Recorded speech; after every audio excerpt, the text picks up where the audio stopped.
Hello, everybody. If you just finished watching the debate like I did, I'm sure you're as proud of President Obama as I am.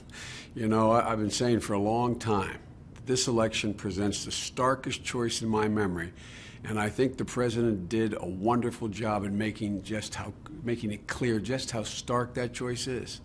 As President Obama explained, we believe we should build this country the old-fashioned way, not from the top down, but from the middle out.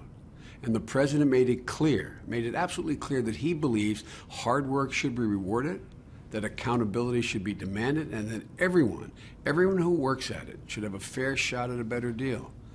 I also thought the president did an excellent job in laying out his specific, concrete plans for restoring the middle class. From ending tax breaks for companies that ship jobs overseas, to giving tax credits to companies who bring jobs home, to preparing 100,000 new math and science teachers and training 2 million workers at our community colleges so we can continue to have the best, most productive workforce in the world. And he showed his commitment to move this country forward rather than going back time and time again. We're not going back to those failed policies that gave us this great recession. Governor Romney laid out a fundamentally different philosophy. He called for a tax plan that would mean massive cuts for the wealthy, but he refused to explain how he could possibly pay for them without raising taxes on middle-class families. Instead, he just denied how big these tax cuts were. He said he wanted to continue tax breaks for oil companies, and at the same time, he criticized tax breaks that we put in place for renewable energy companies. He admitted that he'll turn Medicare into a voucher, which I was happy to see him finally admit, and he called for the repeal of Obamacare. But he didn't explain how he's going to lower health care costs, prevent discrimination against people with pre-existing conditions, or help tens of millions of American people get access to affordable health care if he does repeal Obamacare. And he talked about letting the banks write their own rules again, with no accountability. But he still didn't explain how he would prevent another financial meltdown. Well, as the president made clear, we have seen this movie before. And we all know how it ended and how it will end again if it were to occur again. It ends in a catastrophe for the middle class. It ended in the Great Recession of 2008. And the president and I are determined, absolutely determined, not to go back to that.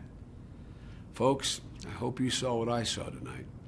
Two candidates with fundamentally different visions and a fundamentally different set of values.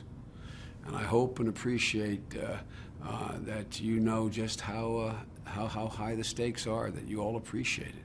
There are only 34 days left until Election Day, and we need all of you to continue to work hard and press even harder during these remaining 5 weeks. As you know, registration deadlines are coming up this week. Early voting has started in some states already, and it's going to start in a lot more soon. So it's critical that you make sure to vote, to get your friends, your neighbors to vote, and to get folks signed up and involved. But let me close by saying thank you. We may not be able to match our opponents dollar for dollar, but I know we can outmatch them door to door because of folks like you.